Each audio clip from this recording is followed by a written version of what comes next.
Convidamos, então, para o painel especial a Sejan e a Pronaclima como ferramentas para a realização de diálogos e para a garantia da segurança jurídica das políticas e estratégias de desenvolvimento sustentável em matéria tributária. Esse será o nosso tema, que tem como objetivo explorar como novas formas de atuação da advocacia pública, como podem contribuir para a formação de diálogos e para a garantia da segurança jurídica.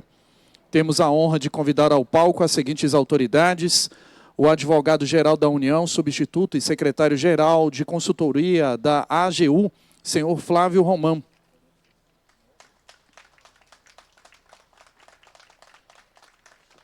Convidamos os doutores. Convidamos a procuradora-chefe da Procuradoria Nacional de Defesa do Clima e do Meio Ambiente, a senhora Tereza Vilac. Convidamos também o doutor Alexandre Armoni. Convidamos o senhor Eduardo Azambuja, sócio e diretor do grupo R2. E conosco aqui também, no palco, o doutor Sóstenes Marquezini, coordenador-geral do programa ESG 20+, vice-presidente do Instituto Global ESG e cofundador do movimento interinstitucional ESG na prática e secretário executivo da Frente Parlamentar ESG na prática do Congresso Nacional. Convidamos também a diretora do grupo Arnone, Natália Gomes.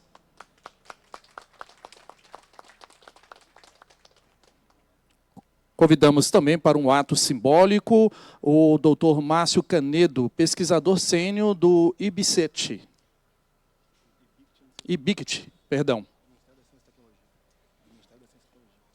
Do Ministério da Ciência e Tecnologia, perdão. Convidamos também a doutora Paola Comim, coordenadora internacional do ISG. Doutor Márcio Canedo, por gentileza, no palco também. Nós vamos seguir até que o doutor Márcio Canedo venha para o nosso palco. Neste momento, nós teremos um ato simbólico, né? Perdão, temos a nossa moderadora. Obrigado, doutor Sóstenes. A moderadora é a doutora Gláucia Uliana, perdão. Também.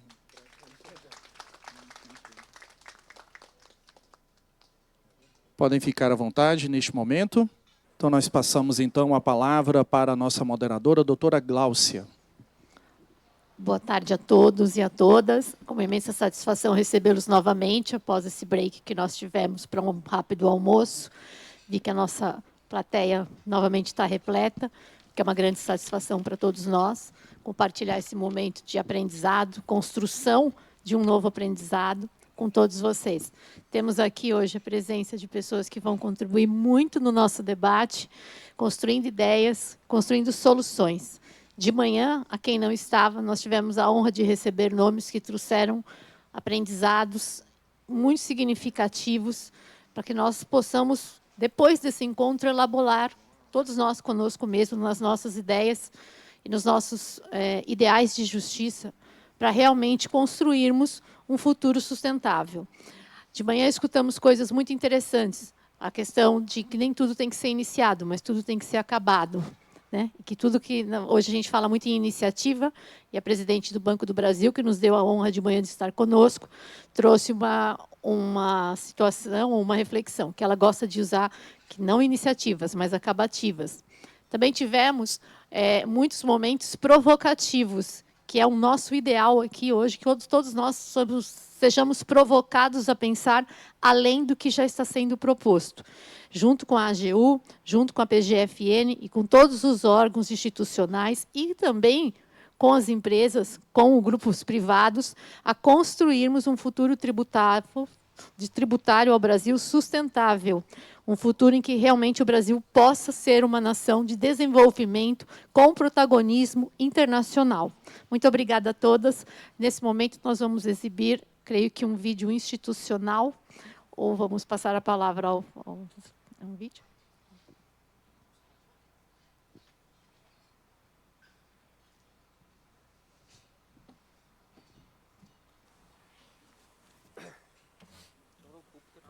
Altas. Boa tarde a todos e todas. Um privilégio estar aqui. Agradeço aí o convite, cumprimento meus colegas de mesa. Fico muito satisfeito de poder apresentar um pouco do trabalho da Câmara de Promoção da Segurança Jurídica da Advocacia Geral da União. Então, agradeço o convite que foi formulado pela Instituto Global ESG, pela oportunidade de falar um pouco sobre isso. E é uma grande honra aqui falar um pouco sobre a Câmara de Promoção Jurídica no ambiente de negócio da AGU, que carinhosamente a gente chama de CEJAM. Mais especificamente para falar como a CEJAM é uma ferramenta eficiente e democrática para ampliar e qualificar o debate entre a administração pública e componentes da sociedade civil. E isso é feito através de dois mecanismos.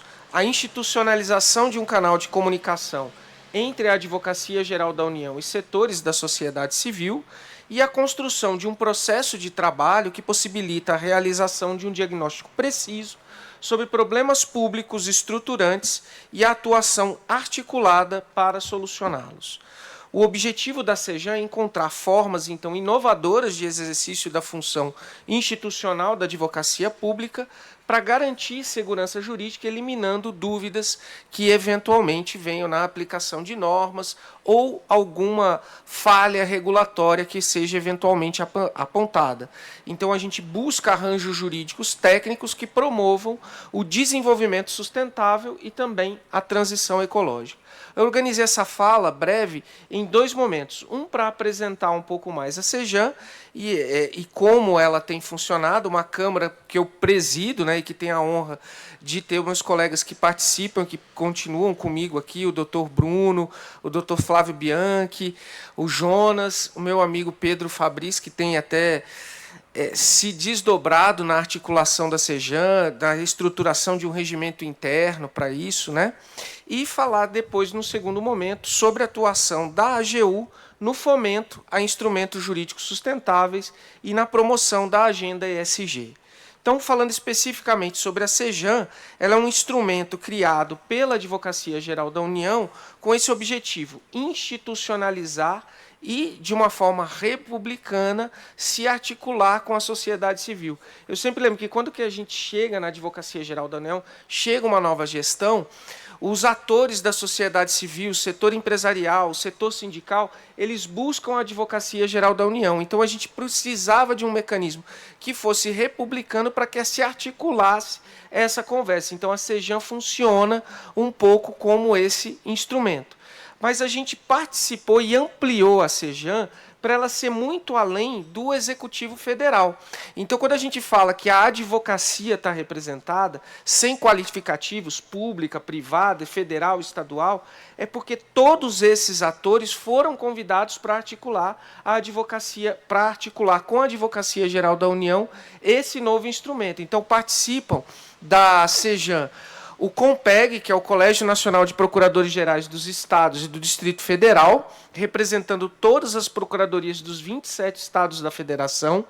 Além disso, a Associação Nacional de Procuradores e Procuradoras Municipais, a ANPM, representando os municípios, um dos grandes casos tratados pela CEJAM, que inclusive levou um parecer apresentado ao Supremo Tribunal Federal, foi especificamente sobre a cobrança de IPTU em investimentos de infraestrutura, envolvendo uma articulação com os municípios. E, além da advocacia pública, também o Conselho Federal da Ordem dos Advogados do Brasil participa da CEJAM.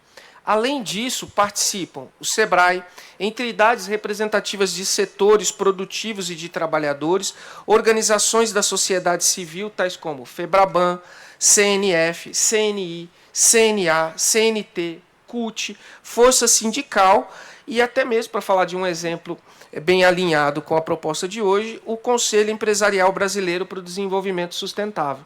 E espero que, em breve tempo, também o Instituto Global ESG também esteja participando dos quadros da CEJAM. E todas essas entidades podem demandar o pronunciamento da CEJAM. apresentando situação de incerteza jurídica que ultrapassa o interesse subjetivo específico de determinada empresa ou pessoa. Até o doutor Zé Roberto está aqui, né, que preside, que coordena a SECAF, que é a Câmara de Conciliação. A gente fala, ó, se você tem um caso concreto, fale com o Zé Roberto. Se você não tem um caso concreto, tem um caso em tese, a gente trata ele na SEJAN. Então, a questão de uma transcendência, daquilo que ultrapassa o interesse subjetivo, é levado para essa Câmara. Então, por isso que a gente trata mais com setores representativos e não com atores econômicos especificamente. Então, eles podem apresentar uma demanda que apresenta a existência de uma situação de insegurança jurídica com impacto setorial e que encontre na Advocacia Geral da União ou na advocacia pública um local próprio para articulação dessa solução. E a composição da Câmara foi pensada para permitir uma articulação interinstitucional, não só jurídica, para buscar soluções que são recepcionadas na SEJAN, inclusive envolvendo estados e municípios. Entendemos que essa Câmara tem uma capacidade incrível de diagnosticar os problemas de insegurança jurídica em cada setor nela representado, pois contamos com a participação e o engajamento de todos eles. E a capacidade de diálogo e de formular diagnósticos em razão da composição, ela é qualificada em razão dessa diversidade de membros e do poder de articulação que a Advocacia Geral da União tem em função dessa função transversal e dessa capilaridade que ela tem. A Advocacia Geral da União é o único órgão que está presente tanto na administração direta como na administração indireta. Então, ela pode dialogar tanto com a agência reguladora como com o Ministério Supervisor, colocar todos esses agentes na mesa para buscar uma solução concertada e, com isso, traz ainda elementos da sociedade civil, seja o setor produtivo, seja o setor trabalhador, para essa articulação, para que todos dialoguem e busquem a solução que pode ser um parecer da Advocacia Geral da União, pode ser uma proposta legislativa, pode ser um outro entendimento, até no campo da sociedade civil.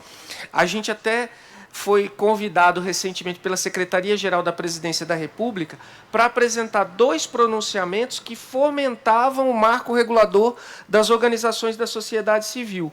Um tratando especificamente sobre a não incidência da regra de nepotismo nas organizações da sociedade civil. Então, embora elas recebam verbas públicas, as organizações da sociedade civil muitas vezes são heranças até familiares, né? Você é engajado pelo pai, por um tio. Então, trazer a regra do nepotismo simplesmente porque elas recebem aportes de recursos públicos se levava a um certo exagero. E outro aspecto era, na lei de responsabilidade fiscal, trazer especificamente de que essas organizações da sociedade civil não entravam como mão de obra para aqueles fins de limitação de gastos com os servidores públicos. Então, com isso, a gente conseguiu trazer segurança jurídica para que essas organizações desempenhassem a sua atividade. A SEJAN atua por meio de 2 comitês temáticos, um tributário e outro regulatório, que trata de todas as questões que não sejam especificamente tributárias. Então, o comitê começou muito articulado e muito desenvolvido na parte tributária. Então, até tem uma fala do Dr. Leonardo Alvim, que é quem coordena o Comitê Tributário ao lado da doutora Rita Nolasco, que ele fala que o primeiro intérprete da legislação tributária é o contribuinte.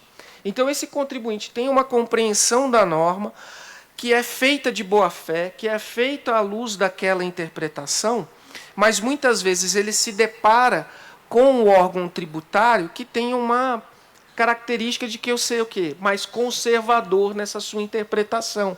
Não significa que a interpretação de um seja errada e da outra seja mais correta, mas a gente busca essa articulação e leva a interpretações, principalmente com a mediação da Procuradoria-Geral da Fazenda Nacional, que sejam mais consistentes com a jurisprudência dos tribunais pátrios, né, e da razoabilidade.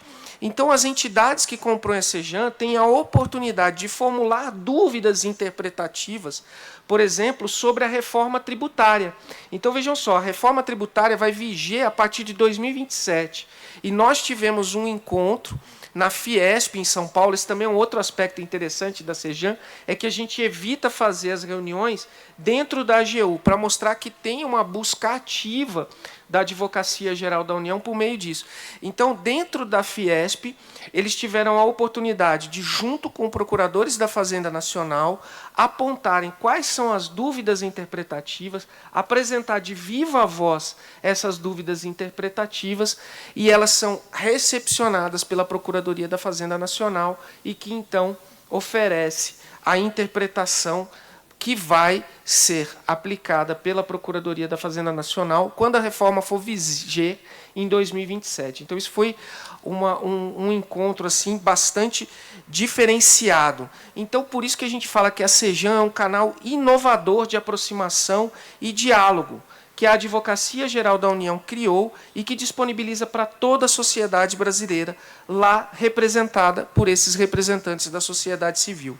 Acreditamos que a Sejan, então, virou uma ferramenta poderosa para agregar conteúdo ao seu sistema de advocacia pública e de enfrentamento da insegurança jurídica, abrindo suas portas para ouvir e enfrentar os problemas públicos que dificultam o desenvolvimento de cada setor e, assim, impactam no desenvolvimento nacional.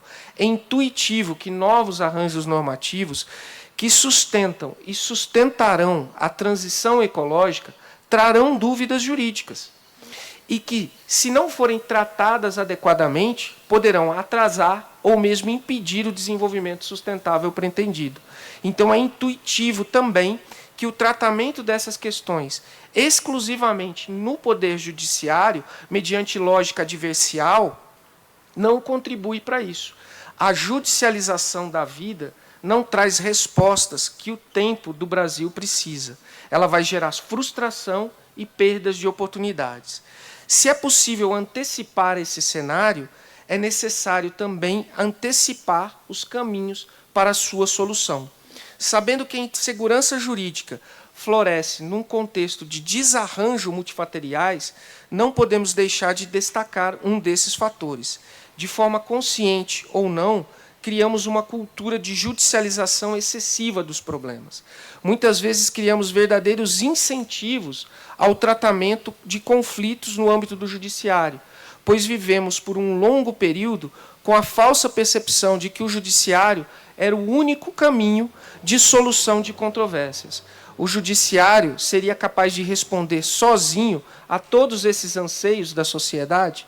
Parece que não. Então, precisamos construir novos caminhos. Percebemos que tais expectativas em relação ao judiciário não poderiam ser atendidas e que isso geraria um atraso no desenvolvimento de outros métodos de solução. Mais recentemente, então, começamos a olhar com atenção para esses outros meios. Hoje, a ideia de que os problemas precisam ser solucionados pelo meio adequado de solução respectiva da controvérsia está mais consolidado. Este conjunto de percepções acaba por nos impulsionar a criar a Sejan com essas convicções de que a advocacia pública tem vocação para solucionar conflitos públicos estruturantes e que a consensualidade e o tratamento dialogal são instrumentos necessários para solucionar questões complexas com vários interesses legítimos a serem todos tutelados. Assim, finalizo essa primeira parte concluindo com esta ideia. Pretendemos ter na Sejan um espaço de diálogo com a sociedade, para criar uma cultura de prevenção dos litígios e construção de problemas estruturais e consensuais diante de problemas também estruturais e complexos. Além de fazer esse panorama sobre o que é a Sejan e demonstrar os problemas que ela tenta solucionar e enfrentar, gostaria de tratar, nesse segundo momento, sobre o potencial de instrumentos jurídicos adequados para impulsionar a agenda ESG. A promoção do desenvolvimento sustentável e da transição ecológica impõe uma atuação coordenada para superar as causas que nos trouxeram um modelo que não incluía os riscos ambientais e climáticos na ponderação de tomadas de decisões. Partindo do pressuposto de que as crises ambientais e climáticas emergem de desarranjos multifatoriais, o enfrentamento do problema também tem que ser abrangente. Nesse sentido, consta do sítio eletrônico do Instituto Global, a referência ao programa ESG 20+, que foi estruturado em torno de 20 princípios norteadores. Analisando os conselhos permanentes criados no âmbito do referido programa, gostaria de destacar 3 deles, que tratam de temas que tangenciam a atuação da SEJAN. O Conselho Permanente para a Simplificação e Integração Normativa, o Conselho Permanente de Instrumentos Fiscais e Tributários Sustentáveis e o Conselho Permanente da Engrenagem Multissetorial para a Agenda ESG 20+. Sobre simplificação e integração normativa, destaco e celebro a iniciativa da elaboração do marco regulatório do ESG para o desenvolvimento sustentável. Simplificação e coerência normativa são certamente vetores indispensáveis da segurança jurídica. Sobre o conselho que aborda a engrenagem multissetorial para a Agenda ESG 20+, consta a seguinte descrição: fomenta um sistema integrado que une governo, empresas e sociedade civil para consolidar o ESG como plataforma estratégica para as próximas duas décadas. Essa brevíssima digressão serve para nos apresentar 2 conclusões. A construção de um arcabouço jurídico é essencial para a implementação da agenda ESG. A articulação e cooperação entre Estado e setor produtivo, que é a agenda da SEJAN, são igualmente indispensáveis para o sucesso desta agenda. A AGU se vê num papel central para a viabilização e para ser parceira desses projetos. Com relação à articulação e cooperação entre Estado, setor produtivo e sociedade civil, a atuação recente da AGU pode ser demonstrada por meio de problemas que foram enfrentados na AGU. Conforme falei há pouco, a SEJAN se pretende ser um diálogo, um espaço de diálogo estruturado para receber demandas da sociedade civil e demandas relevantes que terão tratamento adequado pela advocacia pública. Com relação à atuação na construção de um arcabouço jurídico indutor da sustentabilidade, gostaria de mencionar alguns exemplos nos quais a AGU atuou de forma determinante para a implementação desta agenda. Por exemplo, a criação da Procuradoria Nacional da Defesa do Clima e do Meio Ambiente, a Pronaclima, cuja atuação vai ser mais detalhada pela doutora Tereza Vilac, logo mais. Eu já adianto que ela é a responsável por fortalecer e coordenar a atuação jurídica estratégica para que os órgãos não saiam cada um a seu tempo, mas que saiam de maneira articulada e estruturada. Então, essa institucionalização permite uma maior integração dos diversos atores de governo, né, dando uma resposta mais coordenada para aquilo que são as mudanças climáticas, conferindo para a própria AGU um protagonismo técnico e jurídico na orientação das defesas de políticas públicas voltadas à sustentabilidade. Além disso, a Advocacia Geral da União criou 2 grupos estratégicos. O primeiro, o AGU Recupera, voltada para a atuação em demandas identificadas como prioritárias para garantir o exercício do poder de polícia. A gente muitas vezes fica instigado com essa questão do poder de polícia, mas ela é fundamental para atuar de forma coordenada, porque se você não atua de forma coordenada, você cria vantagens competitivas para aquele que descumpre a regra. Então, é importante que você tenha um enforcement adequado para isso. Além do AGU Enfrenta, né, que tem como escopo o enfrentamento aos ilícitos e crimes ambientais, sempre em articulação com o Ministério Público, que é o legitimado para a propositura dessas ações. O protagonismo da AGU na formulação de teses jurídicas que formulam o mecanismo, o arcabouço do Estado Social e Ambiental. Então, aqui a gente tem o exemplo dos pareceres da AGU, que resgataram a validade jurídica da cobrança de mais de 29 bilhões de reais em multas aplicadas pelo IBAMA. Então, foi feito o parecer que afastou a prescritibilidade, fez-se a defesa perante o Superior Tribunal de Justiça e manteve-se a validade e, mais do que isso, a parte pedagógica do cumprimento e do atendimento dessas regras. Destaco ainda a atuação na elaboração de pareceres que tornam as contratações públicas mais sustentáveis, como o parecer que fixou o entendimento jurídico, no sentido de que a administração pública é obrigada a adotar critérios de sustentabilidade socioambiental nas suas contratações. E, por fim, ressalto o parecer que dispõe sobre que a prática de infrações ambientais, especialmente graves, podem se enquadrar como infração administrativa que atrai a penalidade de declaração de inidoneidade para licitar com a administração pública.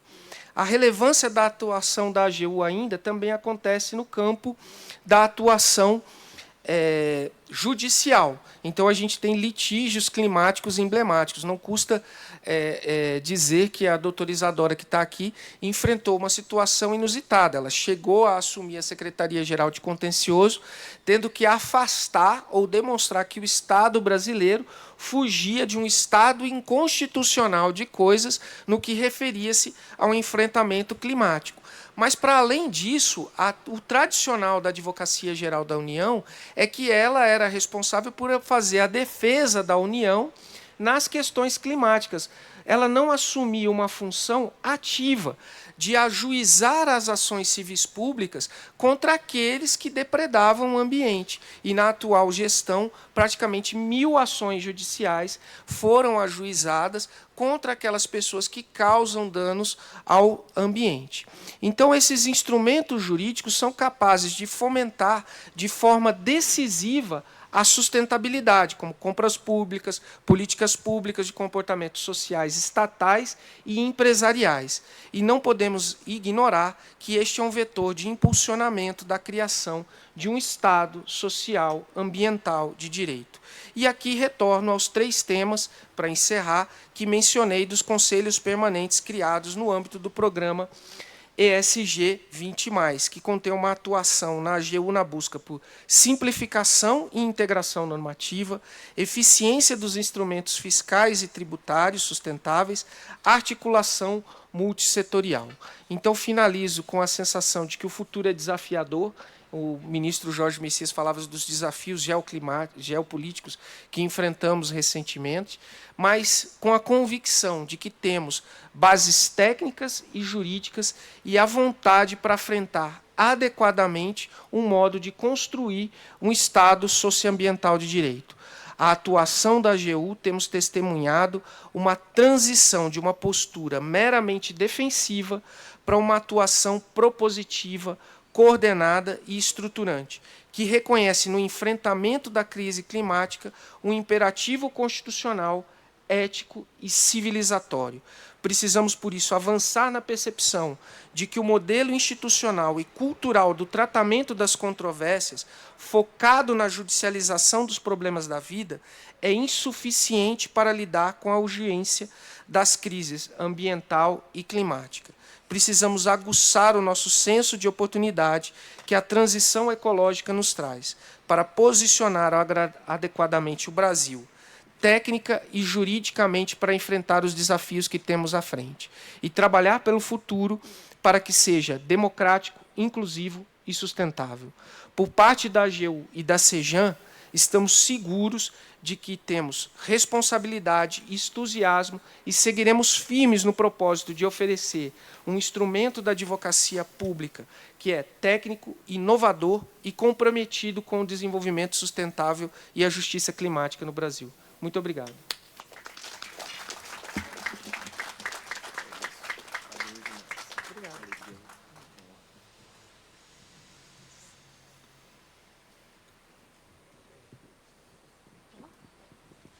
Com a palavra agora, a nossa ilustre doutora.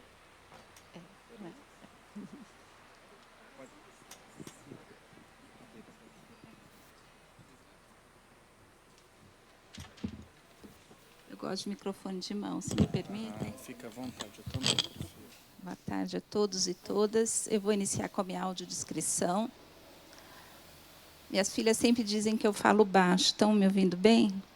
Eu sou uma mulher branca, de 54 anos, cabelos castanhos, óculos de grau, de aro preto, cabelos presos e um blazer branco e uma encharpe lilás. Estou vestindo uma roupa preta e um colar de pérolas que eu ganhei da minha mãe.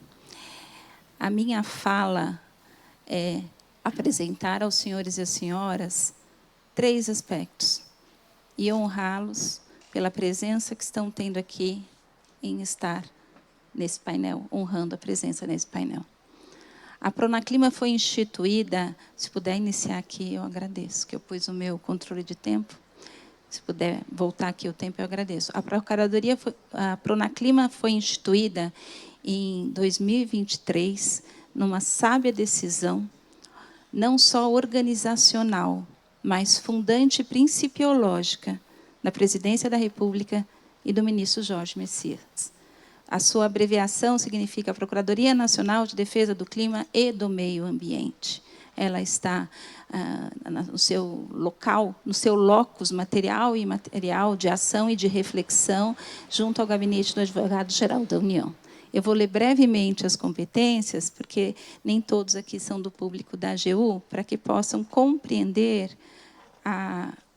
as atribuições, para que possamos seguir as ações que já foram implementadas e os nossos desafios de prosseguimento, não só em face da COP30, mas principalmente em face de uma resposta e de ações proativas da Advocacia Geral da União para a nossa sociedade. Aqui compreendida a sociedade humana, aqui compreendida também a nossa mega biodiversidade brasileira, né?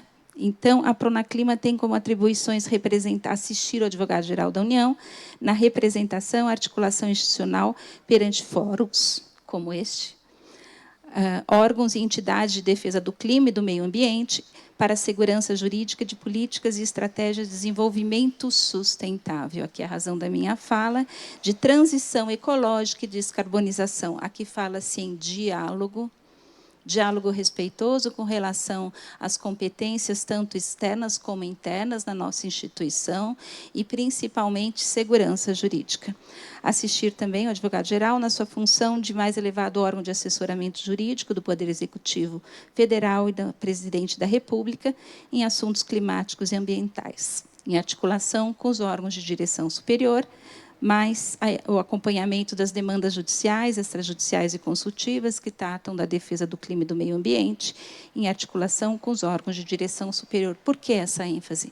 Porque a Pronaclima não está tirando competência de ninguém. A Pronaclima, como bem disse o nosso vice-ministro, ela tem uma visão sistêmica de articulação, respeitosa e dialógica com as diversas unidades da nossa instituição, assim como os demais entes com as quais nós temos um dever ético, legal e constitucional e humano de interagirmos pela função pública que a Advocacia Geral da União exerce como função essencial à justiça. Elaborar estudos, informações jurídicas, uniformização de jurisprudência administrativa e assim vamos. Historicamente, eu gostaria de trazer algumas ações, vou ser breve nesse ponto. O AGU Recupera, o Dr. Flávio bem desenvolveu, a atuação muito articulada também no Pacto pela Transformação Ecológica dos 3 poderes, a nossa própria política de sustentabilidade da Advocacia Geral da União, contribuições no PPCDAM e muitas outras iniciativas. Eu digo a vocês, vou chamá-los de vocês, que são 3 pontos: escuta, diálogo e valorização dos colegas. Primeiro ponto, escuta. Obrigada por estarem aqui. Obrigada por esse espaço. O segundo, diálogo. Consequência de nós nos despirmos das nossas vestes excessivamente jurídicas, formalistas, e sabermos que, sim, é possível o diálogo interinstitucional e internamente com os fóruns da sociedade civil e todos os outros, baseando-se sempre nos princípios da transparência, impessoalidade, legalidade e os princípios da administração pública. Sim, precisamos dialogar.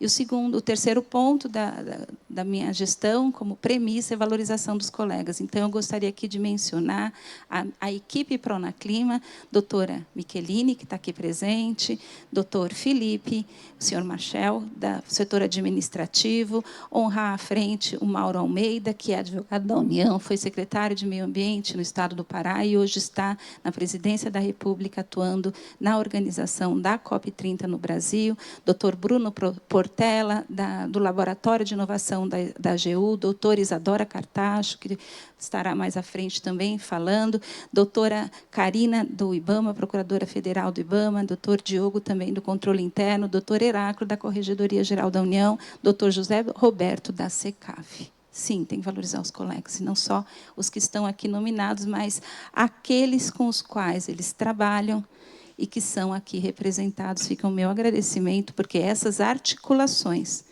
com vocês para a Pronaclima vão gerar um benefício, não só para a nossa instituição, mas principalmente para o artigo 225 da Constituição Federal.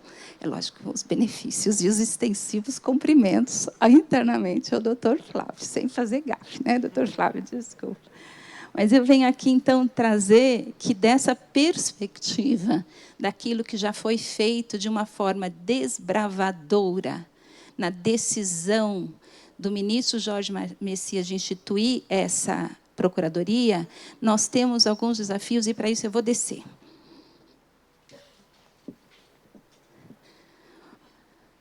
O primeiro deles é fortalecimento da nossa... Vou ficar um pouquinho de costas, mas assim me aproximo também deles. Isso tem relação com termos uma fala dialógica, né? Então, sei que vão compreender. O primeiro ponto é o fortalecimento de uma governança pública sustentável. Aqui o motivo de estar presente. Trazendo aqui todas as iniciativas que, antes mesmo de eu atuar na Pronaclima, já me foram oferecidas as possibilidades pelo Dr. Bruno Portela no Laboratório de Inovação da AGU, e nós estamos levando para 10 estados brasileiros o Guia Nacional de Contratações Sustentáveis da Advocacia Geral da União, que fornece segurança jurídica em contratações públicas sustentáveis. Por quê? Porque é competência e atribuição da AGU dar segurança jurídica no tema. Porque é função essencial a justiça para o advogado público, sim, também fomentar a preservação do meio ambiente, num consumo estatal que é superior a 12% do produto interno bruto na área federal. Não mais preciso dizer.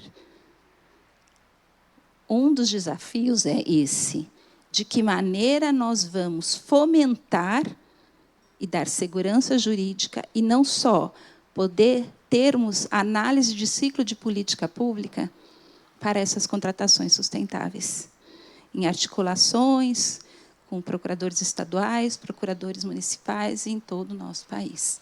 E essas contratações sustentáveis, elas não se referem só ao tripé da sustentabilidade.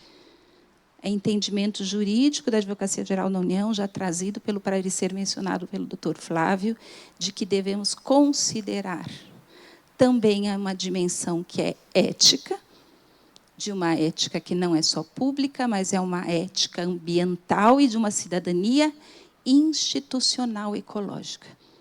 Porque, sim, as instituições públicas têm um dever de exercitar a implementação das suas políticas por uma cidadania institucional ecológica. Aqui entra o tema do nosso painel, e aí que entra a conexão com esse evento do ISD.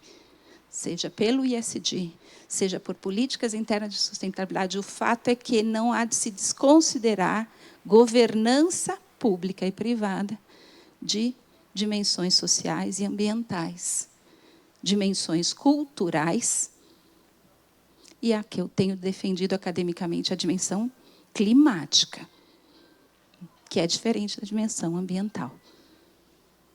Além do desafio de propugnar e avançar na efetividade, na vivificação dessa linha de atuação, nós temos um desafio de governança interno, de enraizar a estruturação dessa procuradoria com mecanismos que estejam a partir daquilo que a gente sabe que é relevante, como coletivamente, obrigada, mecanismos que sejam de fundamentação e enraizamento no passar do tempo dessa procuradoria.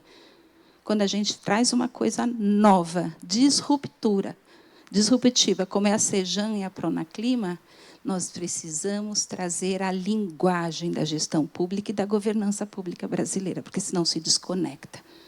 E, para isso, a gente precisa de governança interna.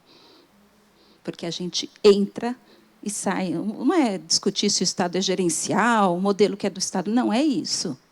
É que o próprio Tribunal de Contas da União já mudou o seu indicador de governança. Não é mais IGG, é IESGO. E como se constrói essa conexão entre governança e sustentabilidade? Dialogicamente. Numa governança que seja participativa e extensiva. E aí se entende o porquê da escuta e do diálogo na minha fala. Numa governança que seja policêntrica. Isso pressupõe nos despirmos, mais uma vez, não das nossas competências e não dos nossos princípios e da nossa lei orgânica, mas significa, principalmente, nos despirmos de vaidades. Vaidades institucionais, vaidades profissionais, vaidades do muito sei e pouco preciso saber. Então, eu tenho com muita clareza, atuando com governança pública sustentável desde 2009 na AGU, quando, então, o advogado-geral da União instituiu o programa da Agenda Ambiental na Administração Pública em 2009, e eu tive a felicidade, junto com outros colegas, ser convidada a implementar esse programa na AGU, e prosseguindo desde então, e agora com a honra e a imensa responsabilidade de estar nessa posição, o que eu posso dizer é que essa governança com sustentabilidade, ela tem que trazer, além de todas a norma da EPNT, do ISG, a gente tem que ter conexão com por que estamos fazendo as coisas. A velha história do Titanic. Porque uma hora, se a bússola não está funcionando, a gente tem que saber olhar o norte verdadeiro. Essa frase não é minha, do Amir Klink. Porque pode ser que não tenha, a bússola quebre. Então, é o porquê dos processos, porquê dos fluxos, porquê dos procedimentos. Essa é uma reflexão eminentemente filosófica. E a filosofia ela só vale para mim, que tenho a formação nisso, fiz faculdade nisso, se ela é prática e aplicada. E aí os nomes das pessoas que eu mencionei aqui, independente de não ter tempo para detalhar a atuação de cada, têm exercido dessa maneira. E é com muita humildade que eu venho aqui trazer aos senhores a visão dessa procuradoria e convidá-los para que se juntem internamente. Nós vamos ter um workshop específico para a AGU, agradeço a abertura, para que se construa um Estado brasileiro com segurança jurídica para esse desenvolvimento sustentável, que possa avançar em pontos que não... A iniciativa privada já está muito mais avançada, negócio de impacto socioambiental, não é? Tanta coisa que a iniciativa privada pode estar mais avançada, e nós, vamos ouvir do colega as iniciativas deles, e que nós possamos dar segurança jurídica a essas políticas públicas brasileiras em prol desse desenvolvimento que é inclusivo e principalmente ético de uma cidadania institucional ecológica. Muito obrigada.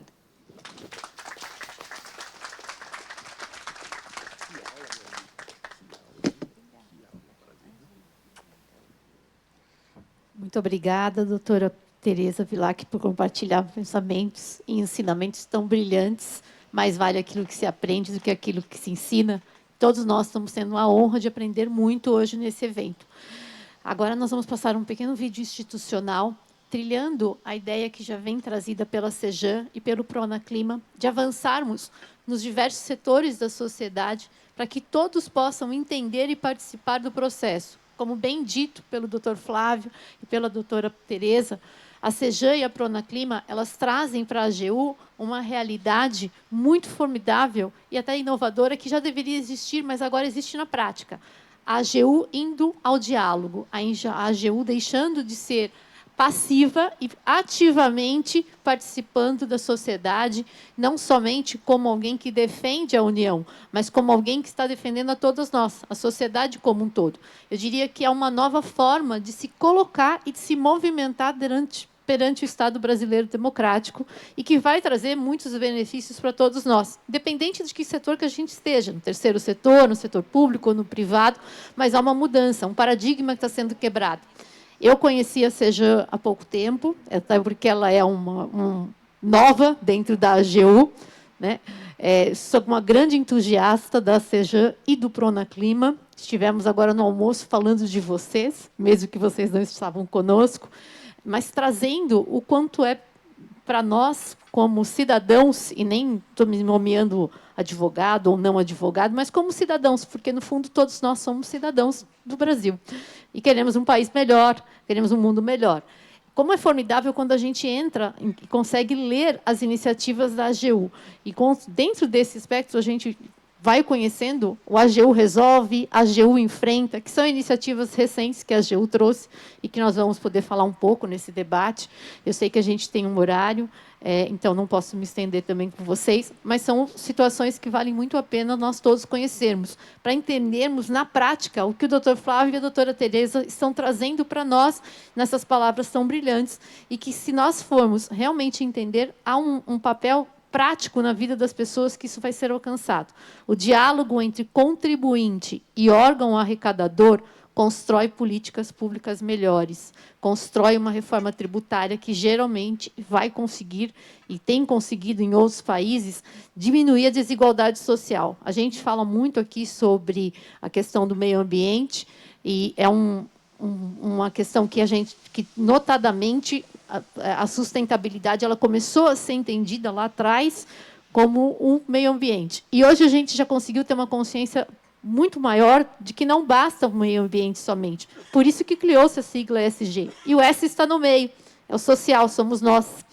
Talvez ele não esteja ali à toa, seja porque ele é o centro. Nós somos o centro, nós fazemos o meio ambiente, nós fazemos a governança. A integridade está conosco.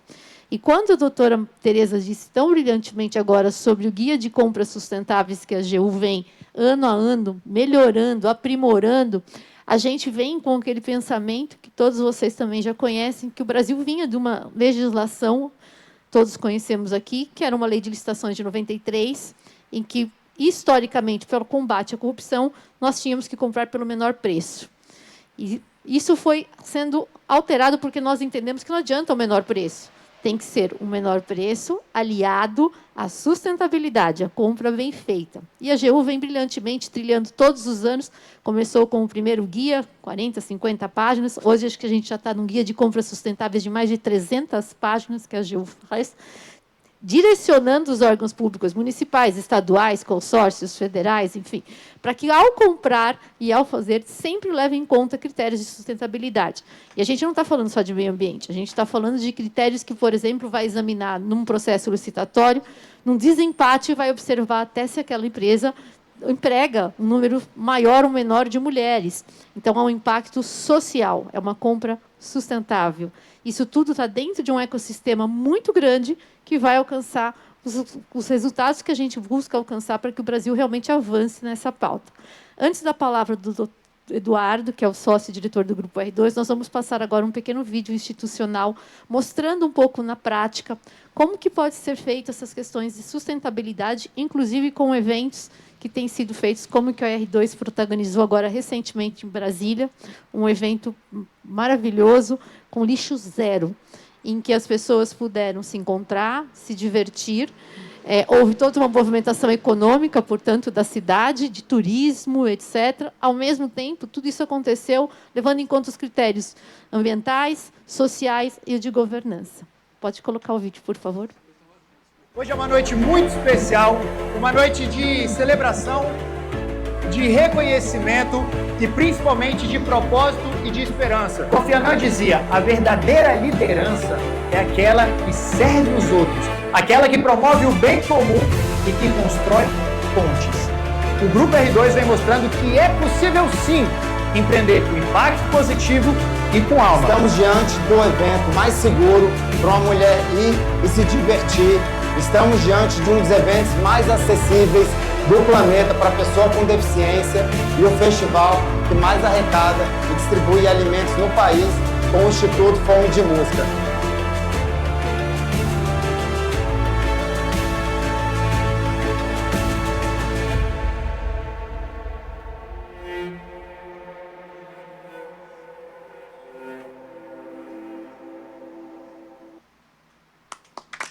Excelente.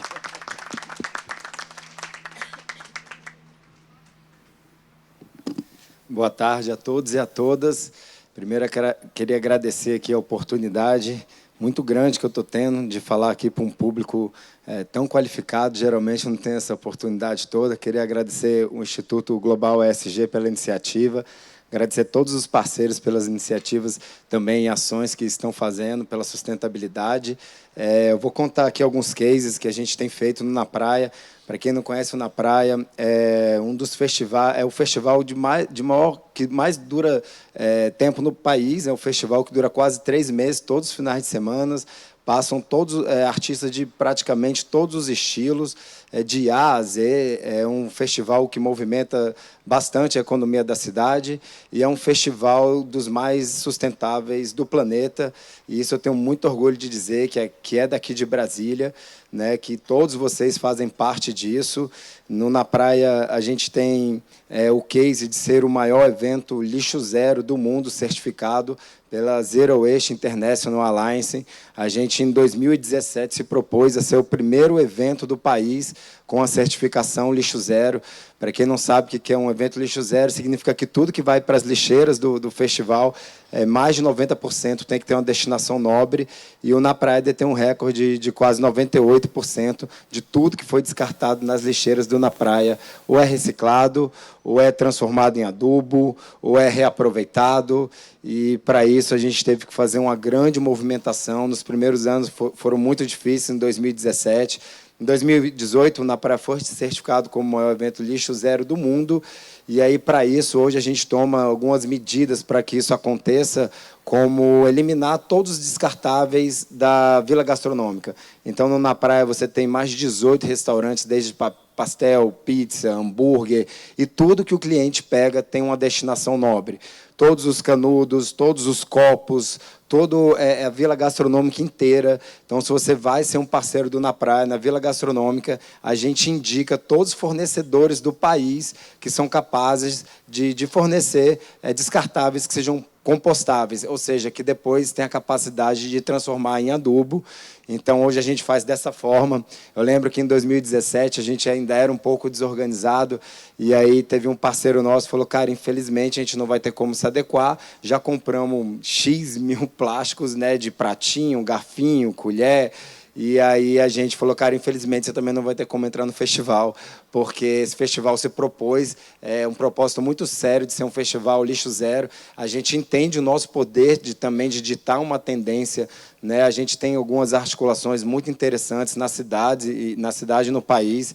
Então, depois que o Na Praia foi um evento lixo zero, outros parceiros, como o Moto Capital, um abraço aí para a Juliana, uma guerreira também da causa de ESG, também se propôs a ser um evento lixo zero. Então, a gente entende que a gente puxa, né, muitas vezes uma tendência, a gente tem uma responsabilidade enorme num festival que passam mais de 350 mil pessoas por edição. Então, vale muito a pena levantar essa bandeira. Eu sou um dos diretores do grupo que só falo de sustentabilidade, eu não falo de outra coisa, eu só falo de ESG. A minha missão é acordar todos os dias, ligar para a minha equipe e perguntar o que a gente pode fazer para melhorar a vida das pessoas menos assistidas através dos nossos projetos. E aí a gente começa a entrar em um monte de loucuras, a gente começa a criar muitas coisas, algumas dão certo, outras não dão certo. A gente aprende, levanta e tenta fazer de novo, e tenta fazer melhor, chama outros parceiros para perto. Por falar em parceria, a gente tem na ODS 5 de Igualdade de Gênero uma parceria muito forte com o Fundo de População das Nações Unidas, é uma agência da ONU que cuida da parte de igualdade de gênero, que nos apoia em todas as ações de enfrentamento à violência contra a mulher, que é uma causa que a gente tem que olhar de perto. Então, esse ano a gente está lançando no Na Praia, vamos lançar semana que vem, não deu tempo ainda de inaugurar esse espaço, vai ser um espaço de experiência sensorial para as pessoas sentirem como é que é o peso de uma gravidez numa situação de vulnerabilidade. Então, esse espaço é um telão 360 graus, você vai entrar como se fosse num cinema. Antes de entrar, você vai colocar um cinto, uma cinta aqui, que simula o peso da gravidez, e você vai passar por situações adversas. Vai ter vento soprando, vai ter imagens, né, no meio da natureza, então vão ter coisas desse tipo, para as pessoas sentirem na pele realmente o que é ser uma mulher grávida numa situação de vulnerabilidade. Eu acredito muito na questão da empatia, que a gente passa a ajudar o próximo, passa a entender melhor isso quando a gente sente na pele. A gente tem diversas ações voltadas para a igualdade de gênero, como uma ação chamada...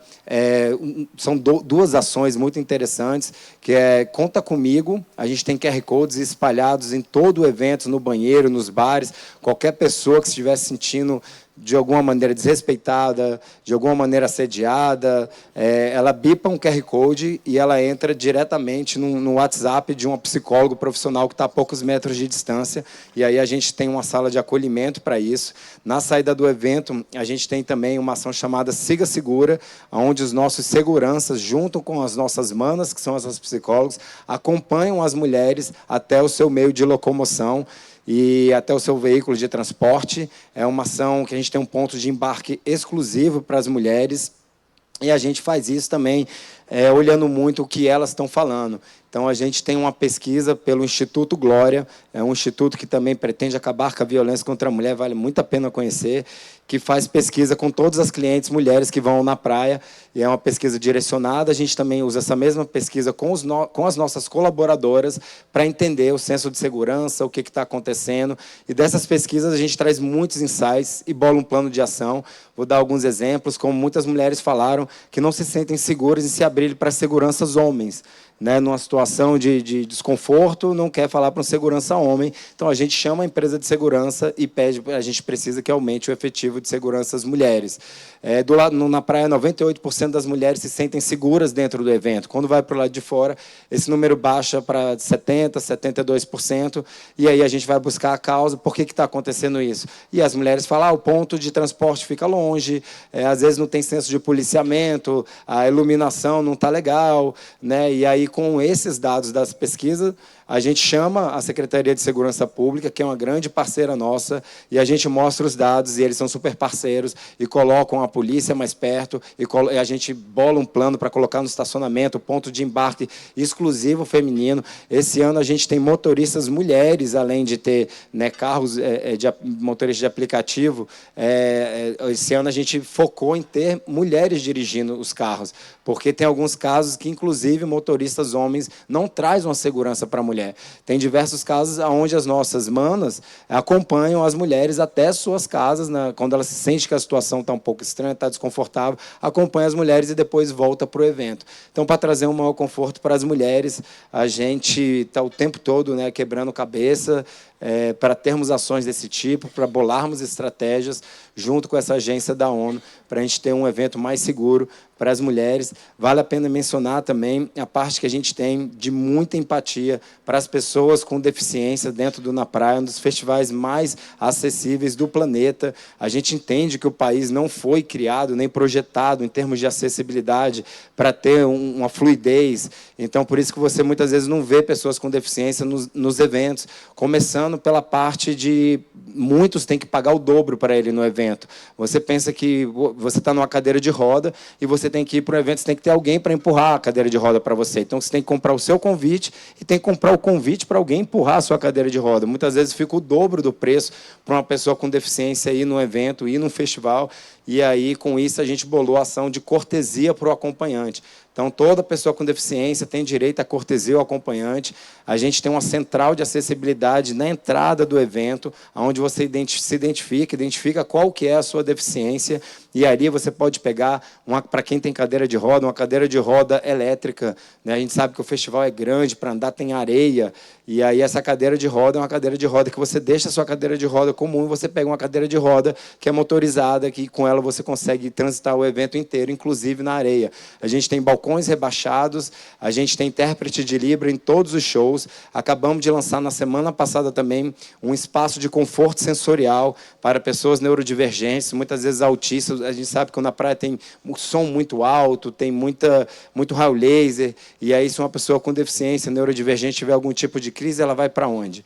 Né? Então, a gente agora tem esse espaço na praia. Se tiver algum tipo de crise, a gente tem pessoas profissionais para fazer esse tipo de acolhimento.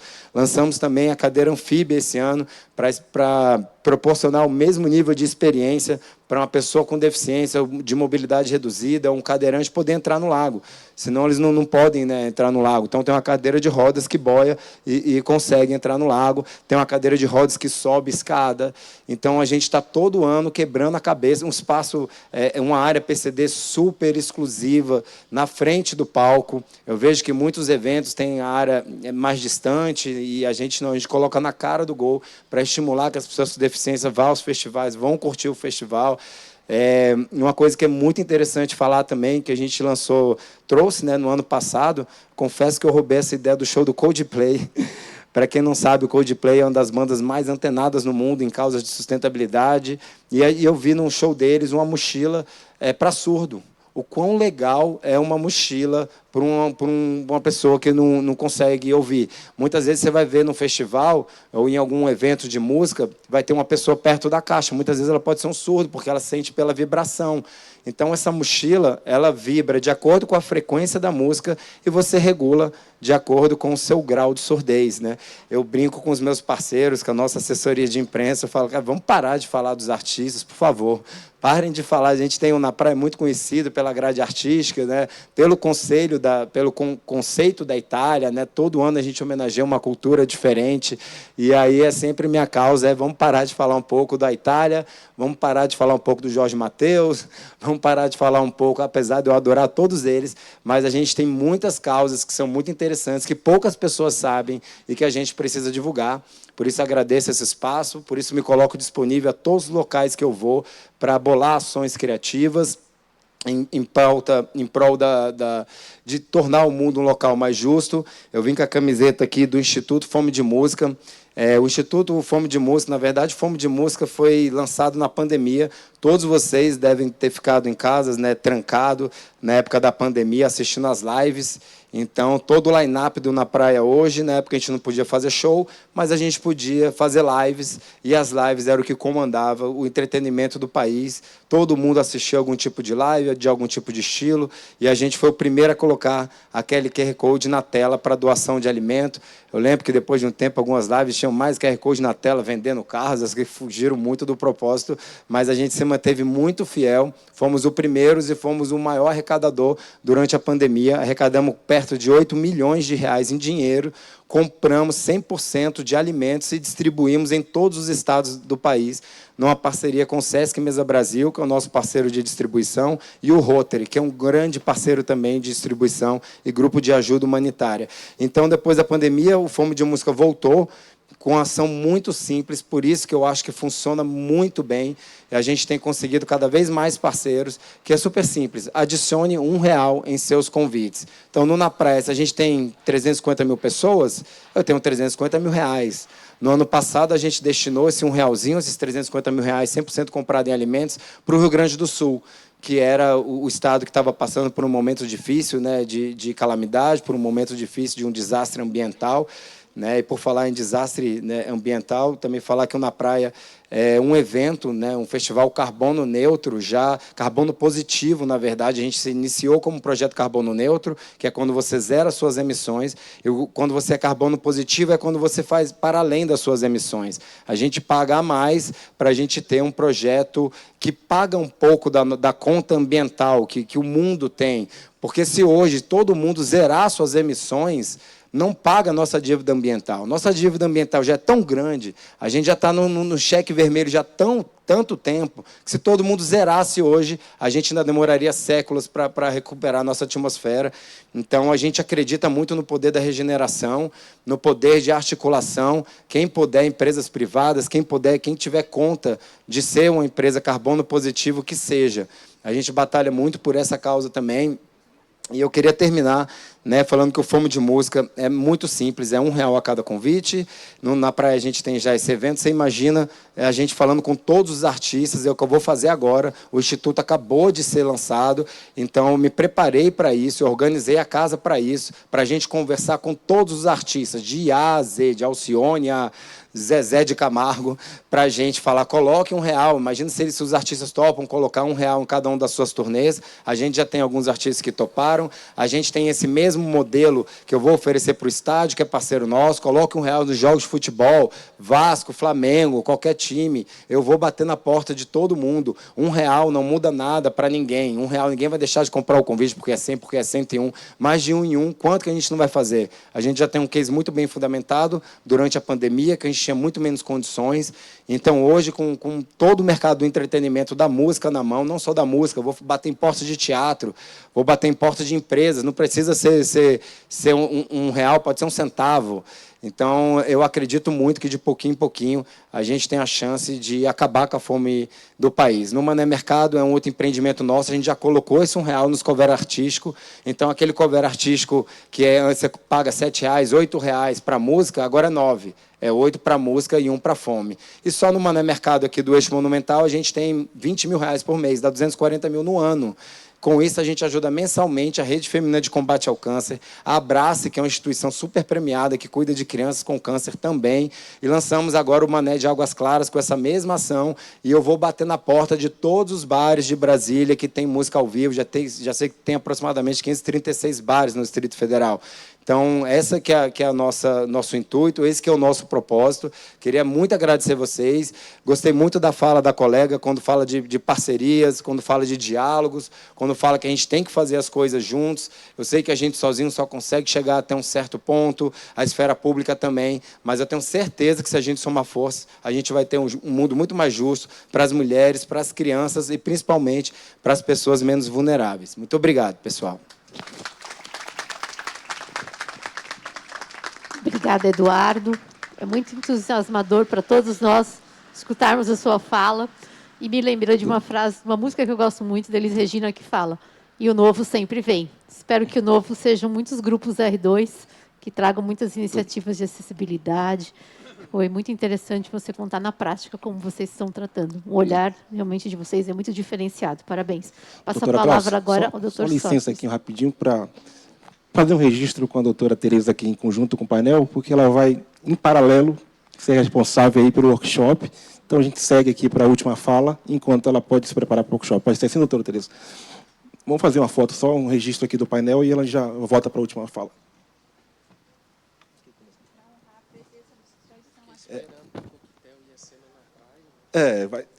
Vai dia 16 de setembro, sei lá.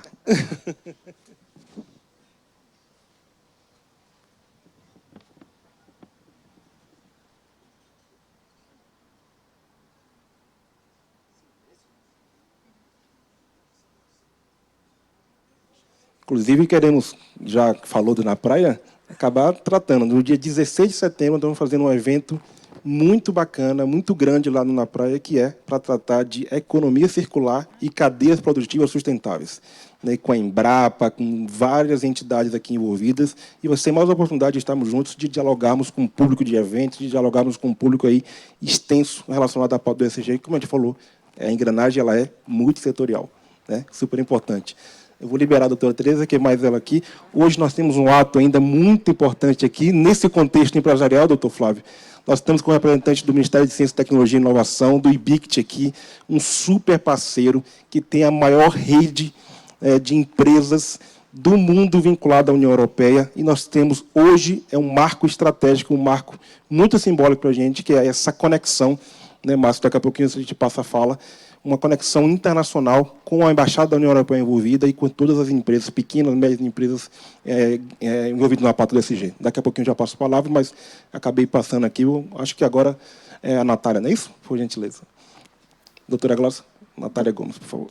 Agora nós vamos escutar um pouco da Natália. Natália Gomes é a nossa diretora comercial do Grupo Arnone, traz uma visão de sustentabilidade de mais de 15 anos de mercado privado, atuando com louvor e provando para nós, mais uma vez, que o diálogo multissetorial, como o Dr. Sóstenes acabou de frisar, faz com que essa engrenagem da sustentabilidade realmente avance. Nós temos que avançar dentro das ODS, da Agenda 2030, trazendo para a nossa realidade pequenas coisas que nós estamos fazendo, mas que estão juntas trazendo uma diferença para que nós possamos realmente avançar em toda essa pauta.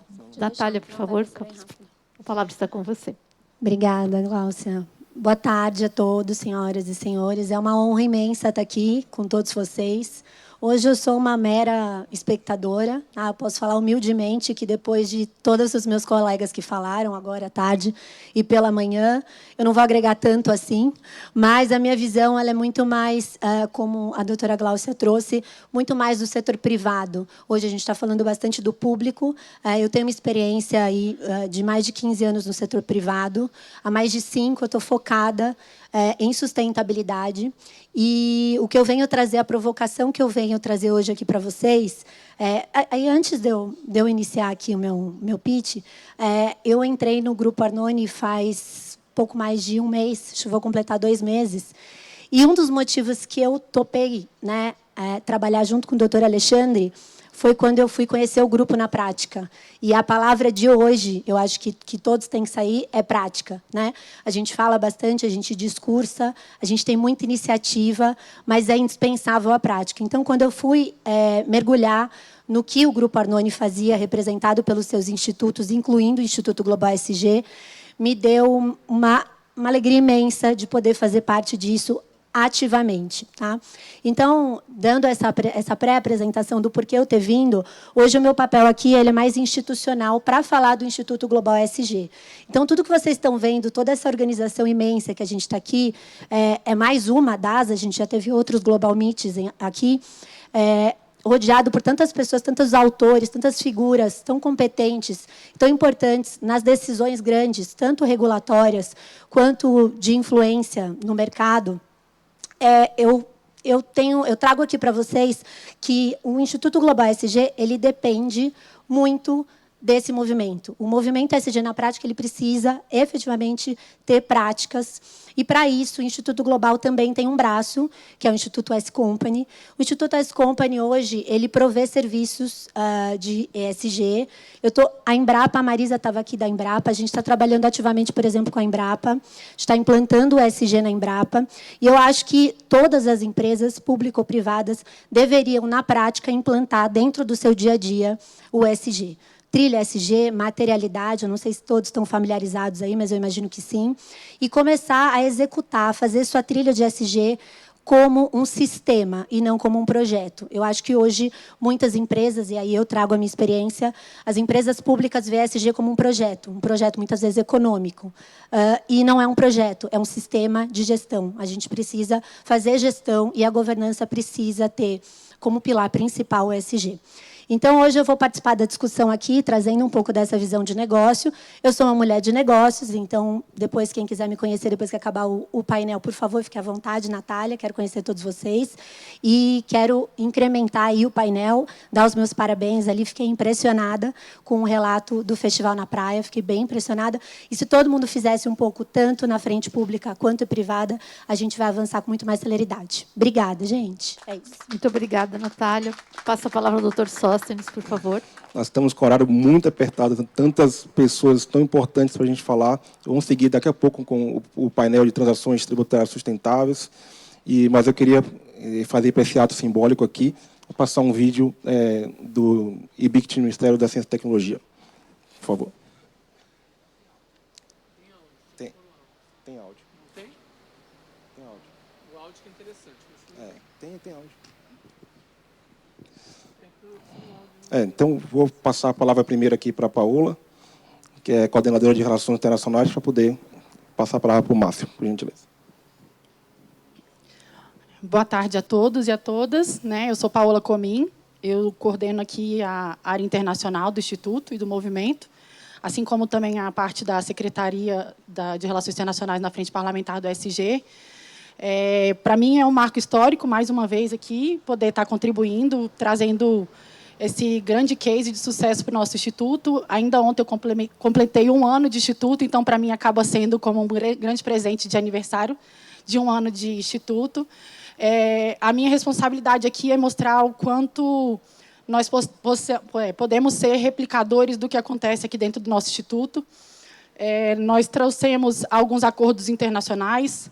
Eu também represento os BRICS, onde eu sou membro oficial do braço dos BRICS. Então, acabamos de retornar da cúpula dos BRICS, onde eu estive representando o Instituto Global ESG. Depois participei do Fórum Brasil-Índia.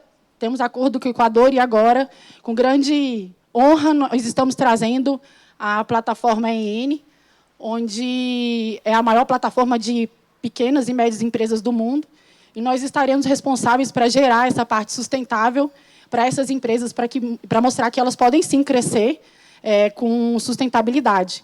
E o Márcio aqui, que é um grande amigo também, o qual eu respeito muito, ele é representante do IBICT, o IBICT é o responsável para fazer a gestão dessa plataforma, e a gente vai estar assinando esse ato, trazendo, hoje, o Instituto Global toma posse como parte do conselho da plataforma EN no Brasil, onde nós somos 10, parte do conselho, e estaremos levando a nossa expertise, assim como nós já replicamos para outros países dos BRICS, o Equador, através também da nossa parte de expertise, também com os nossos principais técnicos e projetos. A gente tem pautado questões dentro do próprio governo do Equador, porque, através de instrumentos fiscais e tributários, eles não têm, e a gente tem ensinado, por exemplo, o próprio governo do Equador, como tirar proveito também dessa parte tributária e fiscal que a gente tanto domina aqui, mostrar que a gente consegue fazer com que as empresas tenham visibilidade e consigam crescer com sustentabilidade. Eu vou chamar aqui o Márcio, e ele vai falar um pouco mais sobre o IBICT e a plataforma qual ele faz a gestão. Obrigada. Obrigada. Oi, gente, boa tarde. Antes de mais nada, agradecer ao Sóstenes, a Paola e ao Alexandre pelo convite de estar aqui e também por terem aceitado o nosso convite de fazer parte do consórcio. Às vezes a gente fica nervoso e fala alguns outros termos, não é um conselho, é um consórcio. A Enterprise Europe Network é a maior plataforma digital de negociação do mundo. Ela é composta por 70 países. Ela foi criada pela União Europeia em 2008 e o objetivo dela é facilitar negócios entre pequenas e médias empresas desses 70 países que fazem parte da rede, com foco no mercado europeu. Tá? Então, o que nós fazemos? Nós somos 3 mil especialistas EN no mundo. Agora, o ESG vai ser parte disso. Então, teremos especialistas EN aqui na casa, em que nós aconselhamos empresas nos seus processos de internacionalização e como que elas podem alcançar esses processos de internacionalização de forma sustentável e dentro de metodologias específicas para avaliação de produtos, para a criação de inventários de produtos. Eu acho que todos aqui sabem que a questão da sustentabilidade hoje em dia, bem como a nossa colega falou, a questão da sustentabilidade ela extrapola a questão ambiental, há muito tempo já que isso acontece. Então, há uma preocupação muito grande do IBICT, que é um instituto de informação, que eu tenho até meus colegas aqui comigo, e que nós trabalhamos especificamente com informação tecnológica, ou seja, fazer a ponte em que é produzido pela academia para levar até a indústria. E também contamos com o apoio, além da ESG, a gente tem aqui o pessoal da FAPEC, da Fundação de Apoio à Pesquisa, Educação e Cultura do Mato Grosso do Sul, junto com a UFMS, que é nosso parceiro de primeira hora. Então, como vocês veem, a gente também cria muitas parcerias, senão não é possível divulgar um programa desses dentro do Brasil. Especialmente dentro da indústria. A gente precisa do apoio de um instituto como o EG para levar essa palavra de que existe esse projeto, é uma parceria, é um contrato, é mais que uma parceria, é um contrato do governo brasileiro com a União Europeia em promover práticas sustentáveis para a promoção de negócios internacionais. E dentro desse contexto, a gente tem muitos temas transversais. E um tema transversal que é muito importante para a gente, a Paola, porque eu também faço parte do WA, do Women's Business Alliance dos BRICS, também faço parte do grupo europeu de empreendedorismo feminino, de promoção do empreendedorismo feminino, também o IBICT, o IBICT é o Instituto Brasileiro de Informação em Ciência e Tecnologia, deixe-me explicar isso, porque eu estou falando como se todo mundo aqui soubesse o que é, né?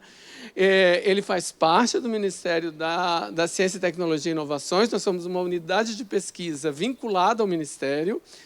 Estamos comemorando 72 anos esse ano, né? Acabamos de comemorar em fevereiro desse ano, então a gente já está na estrada tem uma hora, né? Inclusive, só para vocês saberem bem quem é o IBICT, desculpe meu vai e vem, mas é porque a gente precisa explicar tudo. Você não pega um livro numa biblioteca sem que o IBICT tenha colaborado com isso, né? Aquele numerozinho que você pega numa biblioteca que é colocado num livro, aquilo é criado por nós. Se você abrir um livro e você vê que ele tem um número, ele tem um código, todos os livros têm um código chamado ISSN, acho que vocês já devem ter ouvido falar, né? Quem dá esse número? Pois é, vocês precisam disso. Quem dá esse número no Brasil somos nós, com uma parceria com a Unesco, porque a Unesco é responsável pelo ISSN no mundo. Há 46 anos a gente trabalha com a Unesco nisso. Inclusive, estamos indo agora, em setembro, para Paris, para poder confirmar esse acordo com a Unesco e continuar fazendo isso pelos próximos 10 anos. Então, esperamos fazer isso constantemente. Apesar de alguns países estarem saindo da Unesco, o Brasil continua firme e forte lá e estaremos lá. Então, a nossa ideia, gente, é sempre de quê? De criar essas pontes de informação, de levar informação ao cidadão brasileiro de forma gratuita, de mostrar que a informação tecnológica, especialmente, ela está aí, disponível em vários bancos de dados que nós criamos com muitos parceiros. E nós temos parceiros também aqui que foram citados aqui mais cedo pelo Dr. Flávio, como, por exemplo, CNI é nossa parceira, o SEBRAE é nosso parceiro, várias federações de indústrias individualmente são nossas parceiras, a Fiesp é nossa parceira dentro do âmbito da EN, ou seja, de mostrar para os pequenos e médios empresários brasileiros que eles têm uma porta para o mercado europeu, ou para o mercado indiano, ou para o mercado sul-africano, que fazem parte da rede, através desse portal e através de instrumentos muito simples de se participar. E nós prezamos por esses temas transversais. E o tema que realmente cobre tudo isso, e que nós criamos, inclusive apresentamos, o Brasil criou essa metodologia, e nós levamos há 2 anos atrás, na conferência anual da EN, que foi em Bilbao, no País Basco, nós levamos exatamente para mostrar que é possível fazer um processo de internacionalização com os produtos oferecidos pelo governo brasileiro, só pelos produtos gratuitos do governo brasileiro, para alcançar mercados internacionais de forma sustentável e de forma inteligente e 100% digital. Então, essa é a nossa ideia. E com relação às questões, especificamente, se eu estou me alongando, vocês me avisem, com relação a questões tributárias, que é o tema do nosso dia, fique bem claro que isso a gente tem o escritório europeu, dentro da União Europeia, voltado para questões tributárias para pequenas e médias empresas nos seus processos de internacionalização, que são nossos parceiros. A gente, com eles, também trabalha junto com propriedade intelectual, porque não se pode participar da EN se você não comprovar que você está com a sua marca registrada, com a sua patente registrada. Então, nós trabalhamos com eles nesse sentido. Isso é parte de sustentabilidade muito importante. E também trabalhamos com escritórios nacionais. Inclusive, temos aqui o Dr. Rafael Lopes, que é do escritório Lopes Ormai Silva, advogados associados, que estão conosco já há 8, 9 anos, nos ajudando nisso. Então, toda vez que nós precisamos uma assessoria um pouco mais aprofundada do que é a questão tributária, até outro dia, o Rafael me ajudou bastante nisso, da gente responder essas questões junto a clientes europeus que estão interessados no Brasil. E que a gente sempre fala, o nosso primeiro aviso é tipo, preparem-se. Existe um verdadeiro labirinto tributário brasileiro, mas a gente te ajuda. A gente não manda aquela foto que existe, daqueles livros gigantescos que alguém tirou uma vez. Isso aqui é o sistema tributário brasileiro. Se você precisa saber da legislação, leia esses pequenos tomos aqui, que são, sei lá, 2.000 tomos. Não é o caso. A gente não passa isso para não assustar o empresário. Mas a gente explica que nós temos formas de auxiliá-lo de forma direta com essas parcerias. né? E a gente também está trabalhando com outros escritórios de advocacia no sul do país, no sentido de colaborar nessa questão contratual, tributária, e tem sido muito efetivo. Esse ano, somente esse ano, nós tivemos já 45 contratos assinados entre empresas europeias e empresas brasileiras. A gente está em julho só. E talvez o número seja pequeno para quem considera, mas, por exemplo, o SEBRAE nacional, e juntando todos os SEBRAEs do Brasil, eles não chegam a 20 por ano em contratos internacionais, né? Então, a gente conseguiu já 45 até julho. Esperamos que até o fim do ano a gente consiga 100. Isso coloca a gente à frente de muitos desses 70 países. A gente está junto com a Índia e a Coreia do Sul no número de países que são os mais ativos dentro da rede. E a gente acabou de receber um convite também para participar. A gente participa todos os anos da conferência anual, que reúne todos, são mais de 2.000 participantes da conferência anual. Esse ano vai ser em Augsburg, na Dinamarca. E nós vamos fazer uma apresentação novamente sobre esse case de internacionalização sustentável que o Brasil tem. E é uma ideia que a gente está trabalhando muito com a Apex. A Apex faz parte, inclusive, desse processo, dessa internacionalização sustentável. A CNI está voltando ao nosso consórcio, o ESG está entrando, o Global ESG. Então, a gente tem aí, eu acho que a gente são 10 membros, né, dentro desse consórcio, a gente está passando para 12. Temos os nossos stakeholders, como é o caso da FAPEC, como é o caso da Fundep, são fundações de apoio que nos auxiliam a que essa estrutura seja mantida no Brasil, né? E temos aí também associações muito importantes no sul do Brasil que também estão conosco. Então, é um prazer ter vocês conosco. Eu agradeço muito. E a gente tem um pequeno vídeo que está passando aí, mas está passando sem som. É só para mostrar para vocês o tamanho que é N no sentido... nesse sentido, o que a gente faz por dia, esses 3.000 especialistas. Se a gente puder começar o vídeo com som, porque está em inglês, mas essa é a vida. A gente vai aprender inglês hoje. Quem não sabe. What is the Enterprise Europe Network? We are the world's largest support network for small and medium enterprises with international ambitions. You can reach us in more than 40 countries worldwide through our over 450 network partners. How can we help you? We offer free, tailored support services for companies, startups, and scale-ups. We guide companies towards more sustainable business models. We bring your innovative ideas to commercial success and build up your business resilience to future challenges, such as supply chain disruptions. We enable businesses to benefit from the opportunities of the EU single market. We tailor digital solutions to your business's needs. We ensure businesses are able to access the right sources of finance and help them access international markets in Europe and beyond. We introduce companies to the right business partners and provide them with customized advice on EU rules and intellectual property tools. Thanks to our expertise, every single day, more than 835 businesses received help to innovate and grow internationally. Over 525 companies have benefited from specialized guidance and training sessions. More than 112 businesses benefit from our expert advice. And at least 5 companies entered partnership agreements. And we have a 92% satisfaction rate. Will you be the next one? The Enterprise Europe Network can help. Enterprise Europe Network. 15 years supporting businesses with international ambitions. Obrigado. Vocês viram que ali apareceu a FAPEC, por acaso, atrás. Viu que coincidência? Porque temos o presidente da FAPEC aqui, o Marcos. Tudo isso acontece aqui no Brasil graças aos parceiros. Sem os parceiros, só com o IBIC, nos últimos 10 anos, a gente foi criando essas parcerias e graças ao apoio do Instituto e a perseverança, cá estamos nós com vocês, trabalhando no sentido de levar isso a mais pessoas, a mais empresários e mostrar para eles que eles têm possibilidades de se internacionalizar. Então, eu agradeço demais, agradeço sempre a todos que me ajudaram, a todas que me ajudaram. Então, é um prazer estar aqui. Paola, muito obrigado. Eu quero convidar agora o Márcio Canedo, o doutor Alexandre e o doutor Sóstenes para a gente fazer um ato simbólico aqui da nossa adesão ao consórcio, que a partir de hoje o Instituto Global ESG passa a integrar o consórcio internacional da plataforma EEN, Enterprise Europe Network. Por favor. Começamos, eu rubrico aqui. Então tá.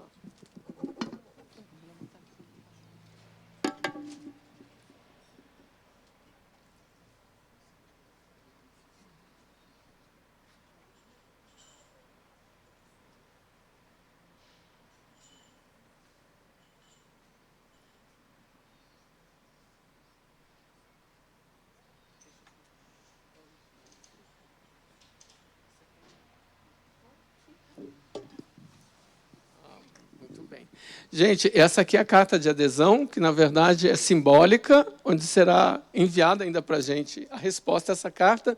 E, dessa forma, a gente mostra isso para a União Europeia, que o ESG está conosco agora dentro do nosso consórcio. As formalidades de um contrato, obviamente.